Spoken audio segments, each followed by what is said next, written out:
Gentili amiche e cari amici, buongiorno da Andrea e da Domenica Che Barba. Io credo che sia il 13 luglio, me ne scuso, ho finito anche il pennarello e non posso scrivere del giusto colore, quindi io scriverei 13 luglio, così. In una giornata peste buia, la finestra è chiusa perché entra l'acqua, sta diluviando, no, ma sta piovendo, sì. A Cecina, nella regione toscana, nella provincia di Livorno, dove vivo e dove mi rado tutte le domeniche, saluto con affetto tutti gli amici, quelli in spiaggia e quelli no. Intanto bagno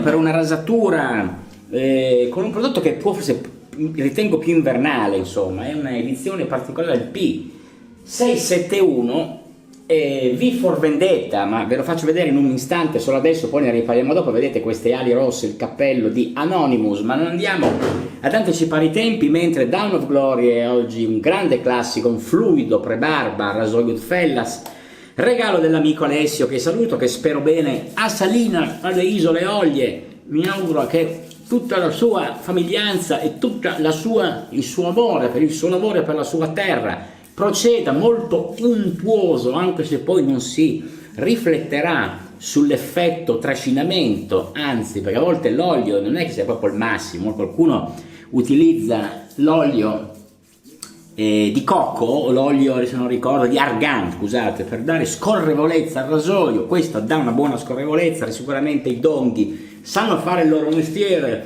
I fratelli bergamaschi, a cui auguro, come a tutti coloro che operano nel campo dei prodotti per la rasatura, un grandissimo futuro, soprattutto per le pessime notizie che arrivano dagli Stati Uniti. Se vogliamo andare a guardare agli esteri, ci sono dei numeri qua, il 30%, avete capito cosa sono? Sono i dazi che Donald Trump pensa di infliggere all'Unione Europea. Notizia uscita ieri pomeriggio, il tardo pomeriggio, prima delle 18.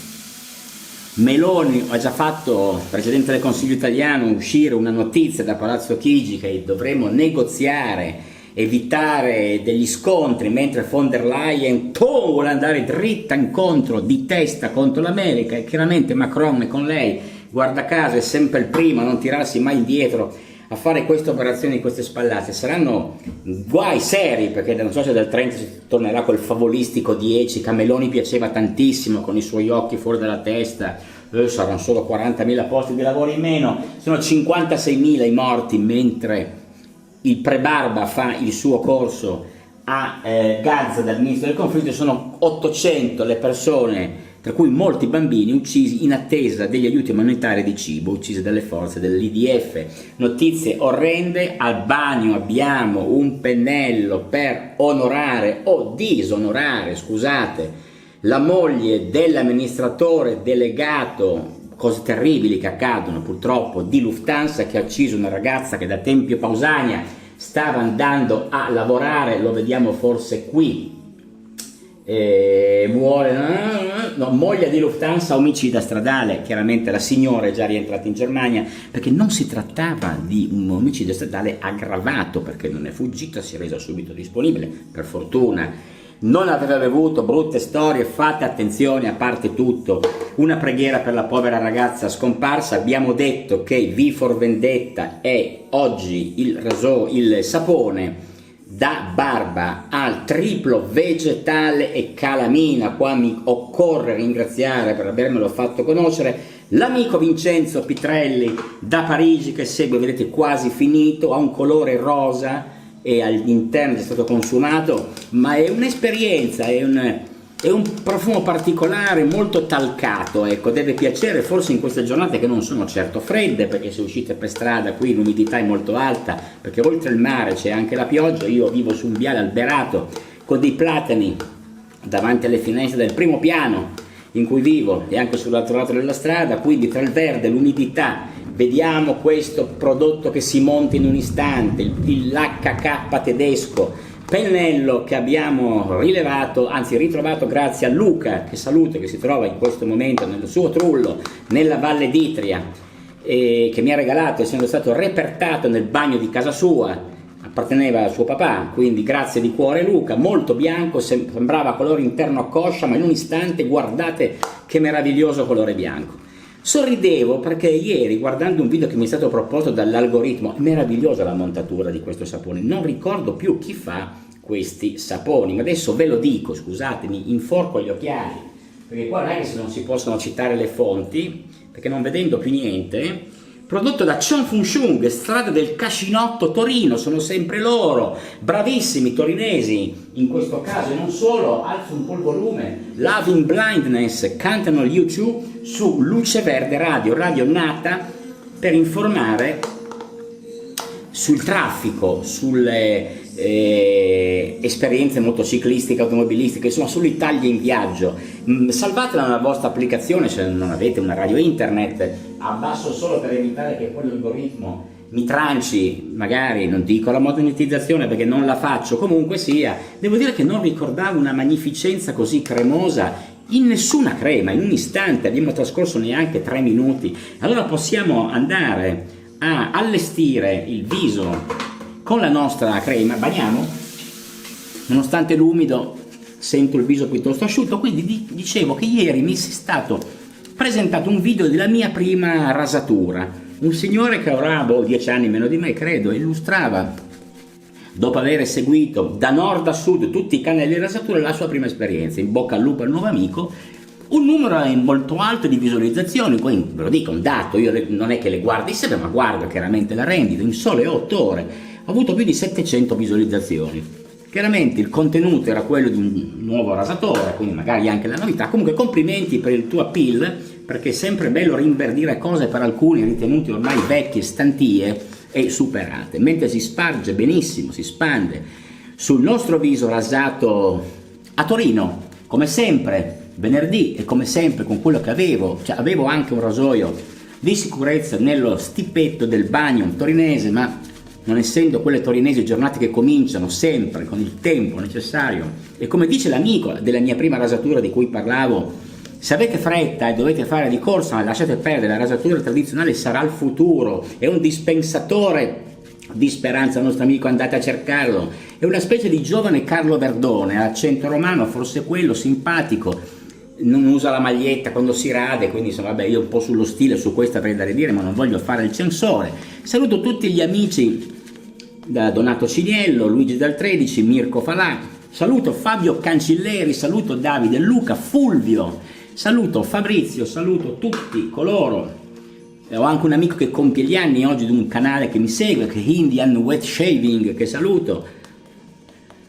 Don't Shave the Pianist, anche un altro canale molto divertente, saluto Elisabeth Occhi, le sue meravigliose creazioni ferraresi, le sue ciotole meravigliose, mentre cerco di provare in tempi rapidi a preparare il mio viso, raccolgo ancora un po' di questa eccellente crema fatta a Torino, che se non riuscirà più con le auto, tra parentesi, Jonel Khan ha dato 175.000 milioni all'Agenzia delle Entrate per l'onere per essere messo in prova. Andate a leggere sul Fatto Quotidiano di oggi,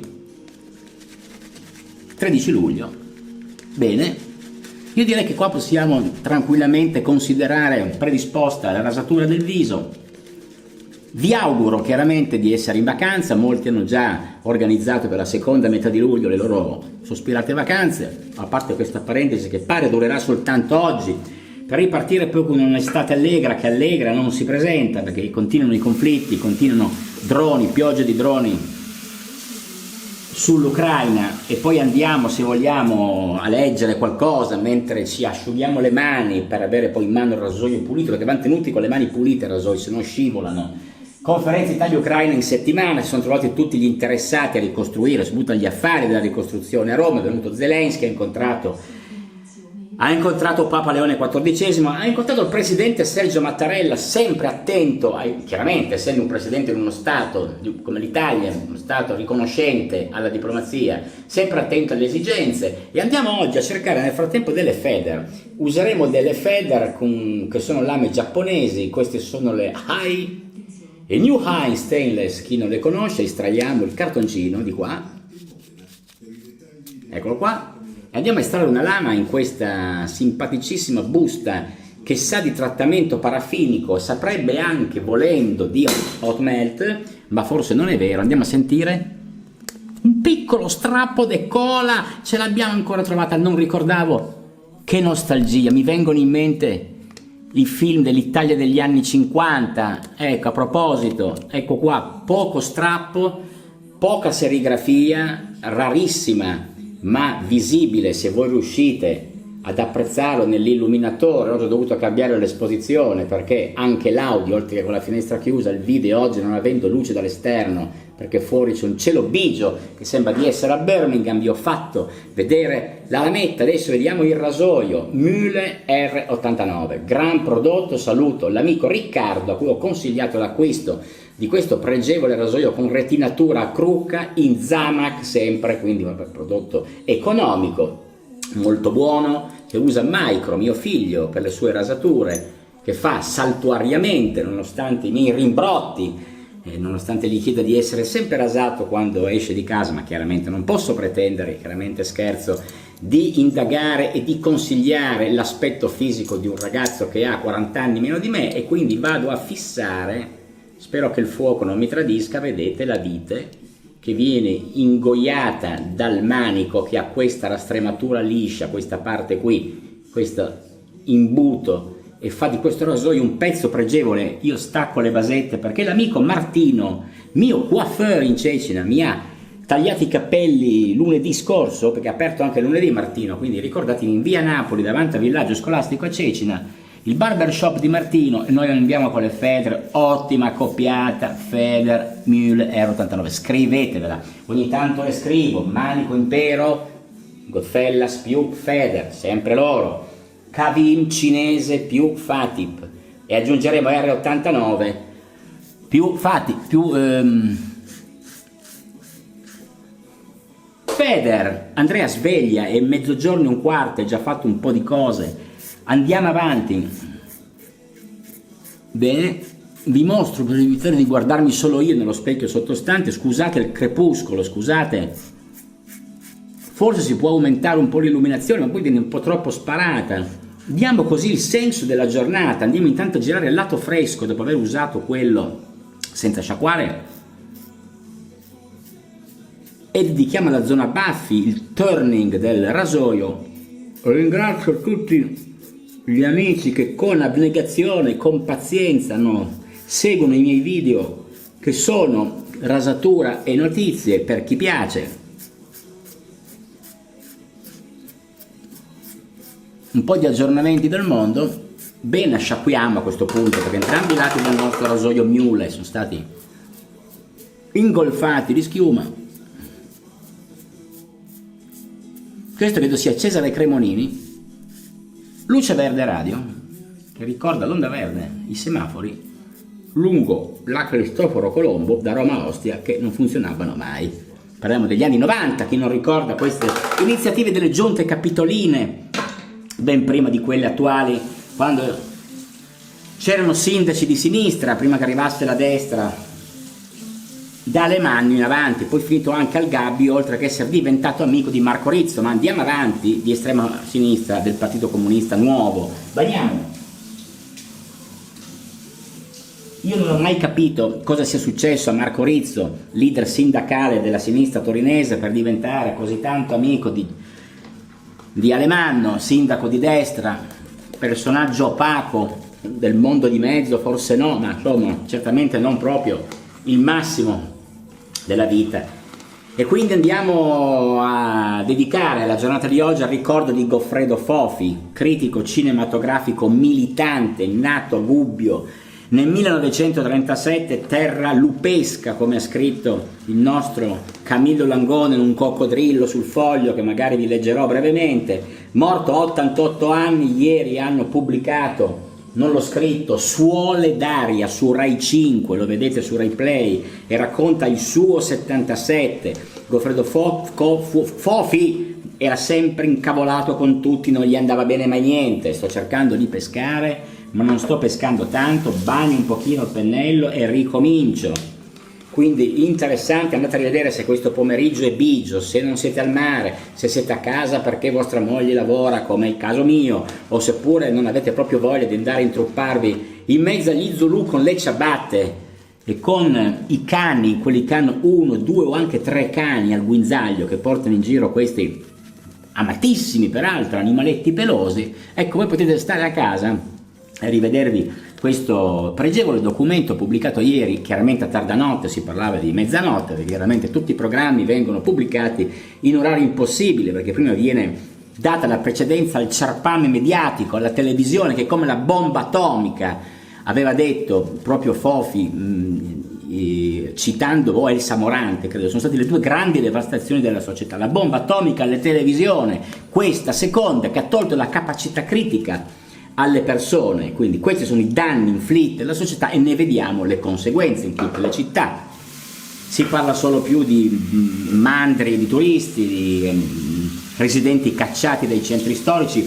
Bruttissimo approccio. L'aspetto più deteriore della modernità è stato aprire alle orde di barbari che provengono da altri paesi. Questo non vuol dire essere razzisti, ma vuol dire conservare il proprio paese, evitare la devastazione della natura in Italia, come ha scritto un altro pregevole autore, di cui in questo momento purtroppo non ricordo il nome, ma ve l'ho presentato tempo fa. Quindi Putin dice stronzate, questo l'ha detto Trump, e quindi contento lui, è tornato a fornire all'Ucraina, però lui fornisce l'Ucraina di armi, ci ha ripreso la protezione dell'Ucraina facendo contento Zelensky, ma pagherà la NATO, attenzione, pagheremo tutti noi. Previsti dazi del 300 più 350% sulle sigarette, più 1000% per i sigari. Io, appassionato fumatore di Toscano, meno male che non fumo più, altrimenti sarei stato veramente rovinato nelle tasche, ma forse questo è un bene. Le tasse sul fumo sono sempre state molto ben accolte, soprattutto dal sistema sanitario, che poi si deve occupare di curare la gente malata. Qua non siamo come in America, con l'Obamacare e il Medicare. Bene, contropelo, bene. Non avevo dubbi che andassimo a eseguire il contropelo in maniera molto sciolta. Andiamo a sciacquare la testina.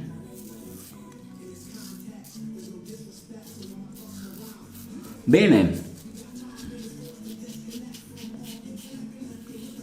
Andiamo adesso nello specchietto retrovisore, nella parte interna. Ci sono notizie un po' tipo minestrone, perché sono inserite senza alcuna logica, come non hanno logica queste mie rasature, che forse piacciono, sono divertenti anche per quello, ma come qualcuno ha scritto sono un guazzabuglio senza né capo né coda. Ora ringrazio per la pubblicità meravigliosa, neanche Goffredo Fofi sarebbe riuscito a fare da critico cinematografico una critica così costruttiva che mi aiuta ad andare avanti, grazie. Vergognose le ultime uscite sui giornali con i titoli: nella bocca di Chiara Poggi ho trovato un DNA estraneo, che detta così immaginate cosa si pensa, pare che invece fossero le mani estranee di un perito che l'aveva toccato la bocca. Lasciate stare, questa povera ragazza è morta, abbiate pazienza. PM, periti, avvocati scenici con gli occhialoni, andate in spiaggia, andate a vendere i cocomeri, andate a fare come la De Crescenzo che porta i turisti napoletani in Abruzzo, ma non infangate la memoria di una persona morta sotto le sevizie di un mondo opaco come era la provincia pavese, in particolare Garlasco. Andiamo a indagare chi c'era quel giorno. Andrea Sempio, altro soggetto con le sorelle K, amico del fratello di Chiara Poggi, in cerca di notorietà oltre che di un lavoro, perché è stato cacciato dal supermercato in cui lavorava. Pochissima stima per questa gentaglia, lasciatemi dire. Quindi andiamo avanti. Gianni e Schlein, i più attenti che ieri erano in casa all'ora del TG delle 20:30 avranno visto in un ritrovo organizzato da Andrea Orlando, l'ex ministro del lavoro che non ha mai lavorato, uno che fa il ministro con il diploma di maturità scientifica, 2 anni meno di me, è nato nel 68 se non ricordo male, ha organizzato al Tiburtino, in una sala che piace tanto al PD, che era mezza vuota, ci sono state 22 persone, se c'erano, un incontro dove a un certo punto si vede Gianni che non vede l'ora di ricandidarsi a governatore della Toscana, che cerca di salutare Schlein, la quale passa la fila e quasi non lo guarda, quindi si aprirà, perché si sa benissimo che Schlein per la Toscana ha altri programmi e me lo auguro. Quindi abbiamo sempre Schlein, la nuova eletta Sally, se l'avete vista, occhialone d'ordinanza in testa, è in prima pagina, credo sempre, o sul Fatto o su mi ricordo quale giornale, che vuole detronizzare, vuole spoltronare Elli, eccoti qua. tu sei seduta sul cesso, adesso attenzione che la sindaca di Genova, soltanto già per una questione estetica, per cui la politica si fa solo con l'estetica, anche se i cervelli sono bacati, non contengono più nulla, in ogni caso la Salis è molto fascinosa, quindi Caraelli fa attenzione, cerca di sentire gli ambienti, gli umori, cerca di capire al Nazareno quello che capita, anche quando sei in piedi, non soltanto chiaramente quando sei seduta sul water. Io ho solidarietà per questa askenazita italo-svizzera che si è presa la briga di prendere in mano il PD, chiamare ancora partito, ritengo una cosa assolutamente ridicola, ma al di là di tutto questa è la fine di tutti i partiti in Italia, e questo è veramente il danno della fine della democrazia, la fine della democrazia dei partiti. E quindi questo sarà un argomento su cui si potrebbe andare a discutere a lungo, ma abbiamo già trascorso insieme ben 12 minuti insieme, 18, sono anche troppi. Alzheimer, una sentenza della Corte Costituzionale ha costretto l'ASL a pagare la retta di una signora che non era in grado di pagarsela, malata di Alzheimer, quindi d'ora in avanti, se fa giurisprudenza, d'ora in avanti chi è malato di Alzheimer, l'RSA potrà chiedere che venga pagato dallo Stato. E vabbè, poveri coloro che sono aggrediti da questa malattia orrenda, quindi solidarietà innanzitutto per loro, più delle soluzioni proposte per mantenerli in vita e fargli fare una vita dignitosa. Prove inversi, tecniche di studio dei docenti, di valutazione dei docenti più che dei ragazzi, e viene fuori in ogni caso che un ragazzo su due è analfabeta funzionale, cioè non capisce quello che legge. Ecco, questo è un dato da mettersi le mani nei capelli, quindi ragazzi studiate, studiate, studiate, non perdetevi in concetti visual, in balletti TikTok, in fregnacce che vi inculcano dove si pensa di diventare ricchi sculettando su una piattaforma cinese. E poi abbiamo la discesina di Pier Silvio, il figlio di Silvio Berlusconi, per l'appunto aveva inizio settimana paventato una sua discesa in campo, dice mio padre l'ha fatto 2 anni dopo di me, io posso ancora aver tempo e pensare a farla io. Poi la sorella Marina gli ha detto con la manina, ma la manina di Marina gli fa stai molle, stai dove sei perché ci sono delle aziende da seguire, non diciamo fregnacce. In ogni caso sparato a zero su Antonio Tajani dandogli praticamente del cretino, mentre ha osannato Giorgia Meloni, la più grande statista, che ha costruito un governo solido, che è riuscita a ricostruire dei rapporti diplomatici con dei paesi importanti per i rapporti con l'Italia e a dare un futuro a questo paese disperato che pare che abbia delle performance incredibili rispetto agli altri paesi. Quindi leccata spaventosa dalla testa ai piedi alla alla Presidente del Consiglio Giorgia Meloni, motori spenti all'Airbus, quell'aereo che dopo il decollo è precipitato uccidendo 250 persone, è caduto subito dopo il decollo perché qualcuno deve avere spento col dito delle levette in cabina, oppure le levette e gli interruttori non funzionavano. Si sta facendo un'inchiesta su questo disastro aereo, quindi anche qui una preghiera, come piace fare a Salvini, per questi poveri morti, per qualche stronzo che non ha controllato gli interruttori o qualche bastardo che, come Germanwings, ricordate l'aereo che per il pilota che si voleva suicidare finì contro le montagne uccidendo tutti i suoi passeggeri. La Ferrero di Alba, ecco, acquista la Kellogg's, multinazionale dei cereali, sapete come sono nati, no? Che un pastore della chiesa del settimo giorno, avventista del settimo giorno, c'è un testimone di Geova, fino all'800 trovò un piattino con una colazione abbandonata sul tavolo, disse ma perché buttarla via, sai la fame all'epoca anche in America. Allora tirò questa sfoglia, la mise in forno e ne uscì fuori un prodotto croccantino che diventarono i fiocchi cornflakes. Multinazionale milionaria, acquistata in un'azienda italiana molto bene, non ho scritto la Plasmon, ritorno italiano, ce l'hanno restituita la fabbrica dei prodotti per bambini, quindi l'Italia sta dando ottima prova di sé. Ferrero ha anche acquistato una famosa marca di caramelle francese, di cui purtroppo però non ricordo il nome. Il cantante Tony F canta da solo, hanno cercato a Roma di coprire con dei teloni enormi i buchi nelle tribune perché non ci è andato nessuno a sentire Tony F. Queste sono le prime avvisaglie che il sistema corrotto della vergognosa scena musicale, rappistica, gomorristica, perché dietro c'è sicuramente un investimento di immagine da parte di un ambiente criminale, ha dato buona prova di sé e questo cantante incapace ha lasciato il palco e non ha fatto il concerto perché non c'era nessuno a sentirlo. Molto bene, 13 milioni, questa ottima notizia invece per i Ferragnez, intanto Bagno, che hanno venduto la loro villa sul lago di Como per 13 milioni di euro. Come va? Bah, vabbè, da lei, proprio male non mi pare. e minaccia di andare ancora meglio.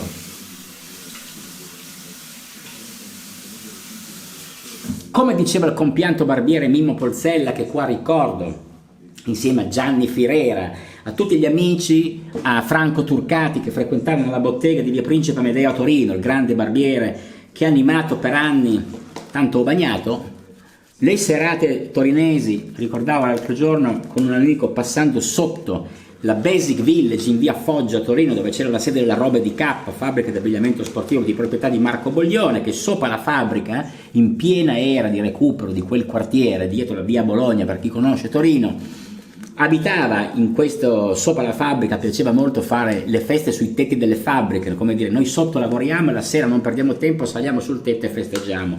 Feste danzanti a cui partecipava anche l'ex sindaco Sergio Chiamparino, dimenticato in quanto cliente e amico di Mimmo, quindi un ambiente molto divertente, e purtroppo Mimmo ci ha lasciati già 7 anni fa.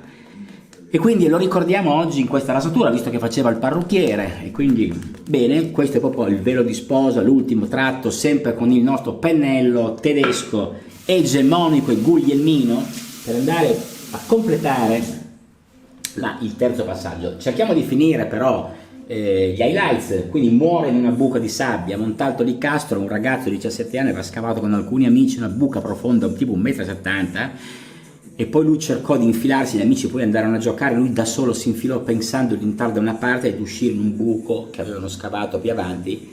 La sabbia ha ceduto perché è tremenda, hanno spiegato, la sabbia ti chiude e non riesci più, non è come la neve che lascia bolle d'aria. Ha ceduto, è rimasto ucciso, ci hanno messo 40 minuti a trovarlo e l'ha trovato suo padre, non riuscivano a capire dove fosse, è finito. Immaginate la scena, questa cosa mi ha capponato la pelle, storie orrende. Andiamo a fare terribile.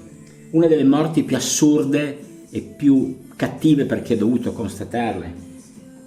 Va bene, rifugio del navigante, ristorante a Ponza, ha servito 4 spaghetti all'astice, all'aragosta, no? Dopo averle presentate al tavolo, e quindi hanno arrivato poi un conto di 729 euro soltanto per i 4 spaghetti, poi c'era anche il resto, era un conto di 1800 euro, una cifra assurda.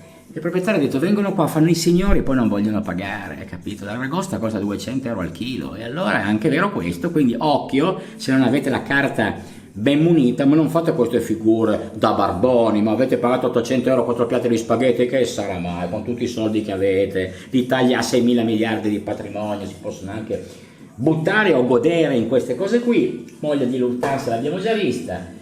Vittorio De Seta, Le Monde Perdu, che è in francese. Vittorio De Seta negli anni 50 filmò l'Italia, lo trovate anche su YouTube, oppure se volete su eBay esiste anche nuovo, con i sottotitoli in francese, e sono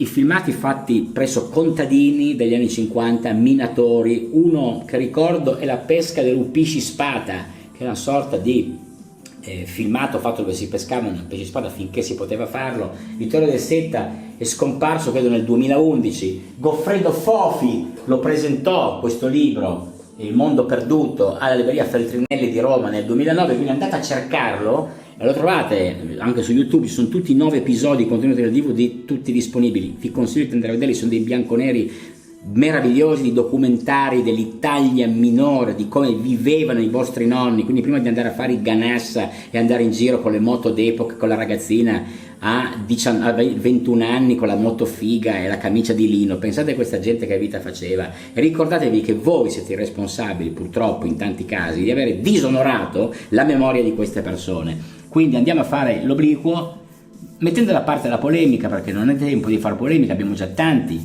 motivi di vivere un po' corrucciati e non vorrei essere io la causa dei vostri malumori.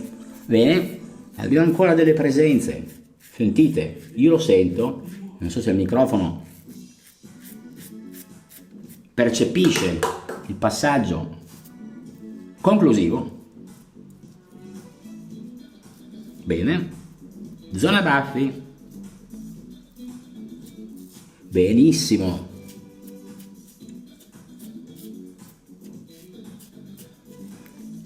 Lasciamo un po' di musica di sottofondo per permettervi. Io prima di sciacquare non vi faccio mai vedere il risultato delle mie rasature, io con la mano percepisco di averla completata, tolto qualche inevitabile frizione nella parte del mento dove il pelo è più irsuto, dove la curva del mento. Rieccomi. Ecco, allora andiamo a far vedere, vi metto in illustrazione, ecco, non per sottoporvi ai difetti della mia pelle, ma per farvi vedere, sperando che il fuoco, illuminato a dovere dall'obiettivo della Lumix, riesca a restituirmi una rasatura che io ritengo soddisfacente. Vado subito a sciacquare con acqua fresca. E saluto anche l'amico Donato Ruroni, che poi sarei io. Come stai, Donato? Non ti ho più sentito. Credo tu sia ritornato in Basilicata dopo le tue esperienze all'estero già da diverso tempo. Andiamo a tamponare con l'asciugamano che oggi torna Color Tortora in tutto il suo fulgore. Eccolo qua, la fioratura, quello che trovate sull'appendi asciugamano. Avete mai litigato con le vostre partner per scegliere all'Ikea il portasciugamano giusto, il portarotolo di carta igienica? Io penso di sì, perché su queste cose spesso si rovinano le relazioni tra persone. Io chiaramente questo non lo auguro, ma purtroppo siamo arrivati a un punto in cui i dettagli fanno la differenza e si prendono a colpi di pistola. Qua non è scritto, ma una persona ha ucciso la cognata a una festa di bambini a Marotta Mondolfo nel Pesarese l'altro ieri perché dava fastidio. Questa signora, che era la nonna della bambina festeggiata, faceva troppo rumore, disturbava lui che viveva a pochi passi in una roulotte. Quindi capite, questa festeggia, lui nella roulotte, spartita alla brocca, e si vedono tutti i giorni e si leggono assurde morti dati dal rancore, diciamo, dalla fiamma che rode le relazioni mai risolte, insomma, gli screzi, i lazzi, i frizzi, le derisioni poi finiscono inevitabilmente in tragedia. Quindi chiaritevi coi parenti, con le persone con cui sapete che ci sono cose da mettere in ordine.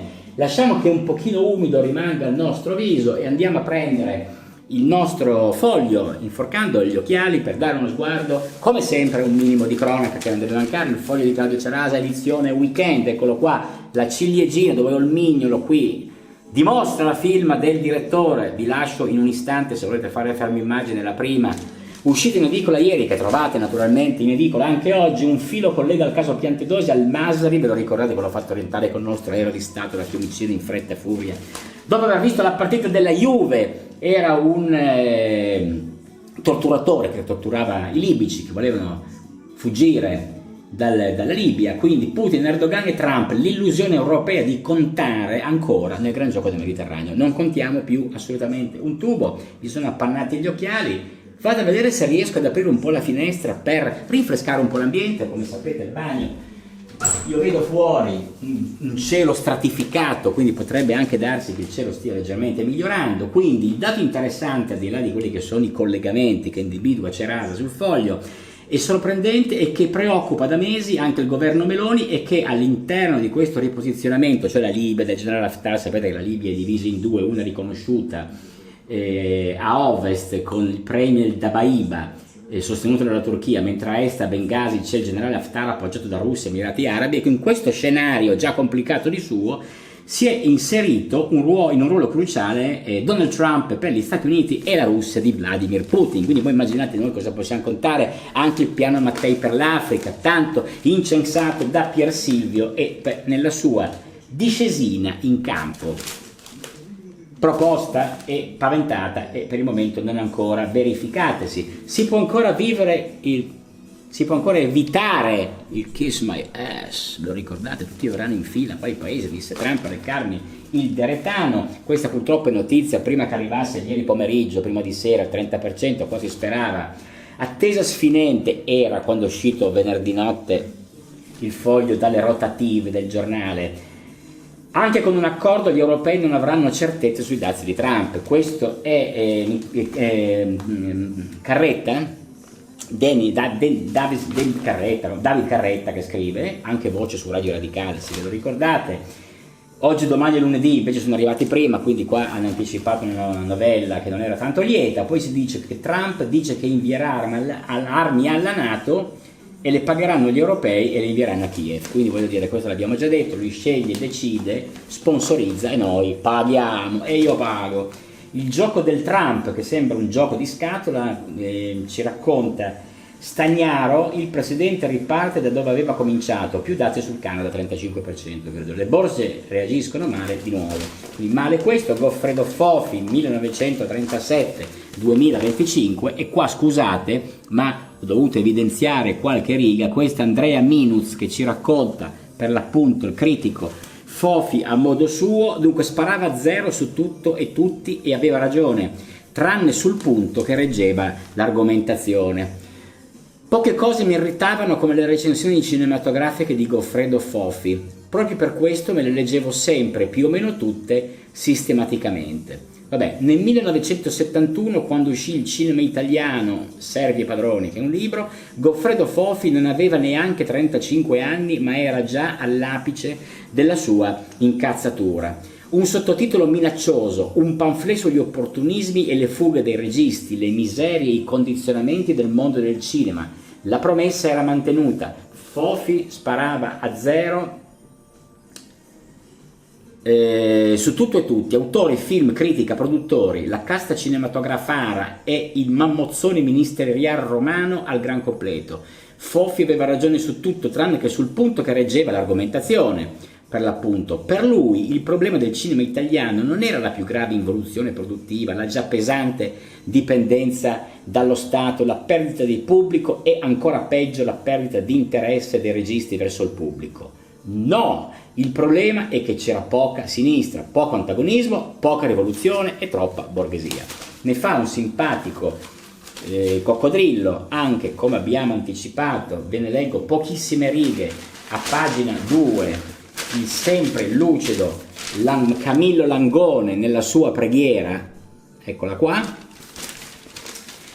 Era un pauperista morale pasoliniano. Fu un sessantottino eppure lo stimavo, dice. Lui non era tanto amico dei sessantottini, non è molto amico Camillo Langone, perché era un uomo antico Goffredo Fofi, è un intellettuale estremamente indipendente. Fondamentale che fosse nato a Gubbio, Umbria, luppesca, francescana e lontana. Se nasci e cresci a Roma o a Milano, come puoi conoscere l'Italia? Fondamentale che non avesse fatto l'università. Fu tante cose noiose, operatore culturale, consulente editoriale, assistente sociale e però stroncò Benigni, Fo, Moretti e lodò i miei amati Carlo Levi e Chiaromonte e collaborò ai Quaderni Rossi, ma ovviamente come Pasolini era un reazionario. Quindi interessante questo piccolo cameo, anche i ricconi stancano, questo per la penna dell'amico Michele Masneri, questo è Bernard Arnault, con la moglie, capo di LVMH, Louis Vuitton, tanto per dire, nel loro aereo privato, fotografate da Getty Images nel 2004. Vi risparmio l'articolo perché non è un articolo che mi ha entusiasmato più di tanto. Politicamente segnaliamo sempre a volo d'uccello a pagina 2 per giù la pena di Giulio Selvano, terzisti indipendenti. Questo è Elon Musk, sapete che ha in mente di fondare l'American Party, il terzo partito che vorrebbe spaccare in due il bipolarismo democratici e repubblicani, ma ci dice Giulio Silvano, non solo Teddy Roosevelt e Ross Perot, ve lo ricordate, il miliardario texano che sfidò Bush, che poi perse, quanti sono i partitini che hanno provato a forzare il bipolarismo USA, e ora anche Musk. E qua si fanno diversi esempi molto interessanti. Musk sembra puntare, però dice più che altro al caos. Il congresso è diviso a metà e anche il voto del vicepresidente Vance conta per i repubblicani. Quindi analisi politica. Qui abbiamo Nicola Gratteri, che è un bravissimo magistrato. Io a volte faccio fatica a capirlo quando parla in italiano, perché sembra che gli difetti un po' la favella. In ogni caso, avendo sempre avuto, come scrive in questo pezzo Gratteri, Night Show, Hermes Antonucci, e lo sbarco in TV del Procura di Napoli, la passione per i riflettori, le conferenze stampa, spettacolo, le maxi indagini e i maxi flop, viaggio nel gratterismo. Quindi nessuno ha mai messo in dubbio, soprattutto lui, che gli piacesse andare in televisione, e quindi pare che nel palinsesto della prossima stagione di La 7 sarà lui il conduttore di una trasmissione che si chiamerà Lezioni di Mafia, e nessuno avrebbe potuto immaginarlo. Il procuratore di Napoli, un po' Batman e un po' Santoro, è convinto di vivere in un paese connivente con le mafie e quindi da salvare, e quindi è lungo l'elenco delle maxi inchieste lanciate da Gratteri e poi finite con la soluzione delle persone incarcerate e anche risarcite dallo Stato. Per niente tenero il foglio sul procuratore che ha scritto La Malapianta, storia dell''ndrangheta calabrese. Io lo stimo, ritengo che sia certamente un bravo magistrato, ma staremo a vedere, visto che non è che vada sempre bene i percorsi delle sue indagini, dove lui in strada, alla galera, persone che magari alla fine si rivelano innocenti. Questo non Yalta ma Potsdam. Questa è una pagina storica, questo per gli appassionati dei trattati di pace alla fine della seconda guerra mondiale, dopo la sconfitta del nazismo. In questa foto abbiamo Churchill, Truman e Stalin, si stringono la mano fuori dal palazzo Cecilienhof a Potsdam, eccolo qua, nei pressi di Berlino. Poi si racconta che dopo la morte di Franklin Roosevelt, il presidente americano, qua parliamo di Harry Truman, era arrivato il giorno prima a Potsdam, a pochi chilometri da Berlino, su invito del leader sovietico Stalin. La capitale tedesca era sotto il pieno controllo dell'Armata Rossa, che l'aveva conquistata al termine di un'epica battaglia terminata il 9 maggio, quando la bandiera rossa aveva sventolato sul Reichstag, quindi il Parlamento tedesco. Hitler aveva commesso suicidio, il nazismo era sconfitto, ma la seconda guerra mondiale continuava nel quadrante asiatico, dove il Giappone opponeva un'ultima e disperata resistenza. Stalin aveva fretta, si sentiva forte. Era il vero vincitore della partita, aveva sostenuto il peso più grande dello sforzo bellico, gettando milioni di vittime nella fornace del conflitto. Dopo quella di Yalta e Teheran, che nessuno si ricorda che fu teatro di un accordo di pace, aveva voluto una nuova e definitiva conferenza dei vincitori per decidere il destino della Germania e ridisegnare i confini dell'Europa. Quindi in Crimea, a Yalta per l'appunto, dal 4 all'11 febbraio del 1945, con la vittoria ormai a un passo, i tre grandi avevano gettato le basi per il futuro, ovvero, per chi non lo ricordasse, la divisione della Germania in 4 zone di occupazione e la creazione di una zona di influenza sovietica nelle nazioni dell'Europa centro-orientale. La partita di Potsdam, la piccola Versailles del re di Prussia fu così nominata, era completamente diversa, e non solo per l'assenza di Roosevelt, che a Yalta soprattutto era già molto malato ed era apparso piuttosto arrendevole verso Stalin, quasi soggiogato dal suo magnetismo. Anche se aveva poca esperienza in politica estera, l'ex commerciante del Kansas Truman era infatti di una pasta diversa, molto più ruvida, coriacea, poco incline a farsi illusioni sulla vera natura del comunismo, e sorprese tutti con la sua professionalità. Pezzi da leggere sicuramente nel pomeriggio dopo pranzo, dopo esservi un po' ricostruito l'aspetto alimentare. Andiamo a concludere, e quindi con un after, questa rasatura della domenica già protratta ben oltre quello che avevo voluto, andrà chiaramente in bundle con il P671 in associazione alla crema V for Vendetta. Andiamo a aspergere con questo prodotto molto liquido, molto personale, particolarmente entusiasmante. Voi non avete idea di quale tipo di sensazione. Adesso cercherò per una volta ogni tanto di leggervi anche i contenuti di questo prodotto che sono ivi elencati. Cerco di star fermo, magari li potete leggere anche per conto vostro. Difficile dare una piramide olfattiva senza farsi brutte figure, sapete che non mi perdo mai in commenti su cose che non fanno parte delle mie passioni. Io gli assaggiatori di vino li apprezzo, quelli di olio mi stanno già un po' sull'anima, quelli che raccontano un sacco di fregnacce di quello che sentono, quando si mettono il dopo barba, quantomeno mi fanno un po' sorridere, ma comunque rimangono sempre amici come sempre. Conclusa questa rasatura, lasciando, se volete mantengo la promessa, vado a leggervi con gli occhiali cosa è contenuto in questo flaconcino. Provocatorio, intenso, indiscreto, vi riflette, cioè siete voi. C'è alcol, profumo, polisolfato, mentolo, dimeticone, tetrasodium, lineolo, limonene, alfa iso metilionone e cumarin. Ecco, allora con questo voi potete andare tranquillamente a pranzo, potete andare a prendervi ancora un aperitivo se avete voglia, o con la vostra famiglia sotto un ombrellone o su una tavola imbandita, trasferire il vostro tempo e la vostra passione in una giornata di festa. E da Andrea Reali e dal bagno di casa l'augurio di una buona domenica, e domenica che barba! Ciao!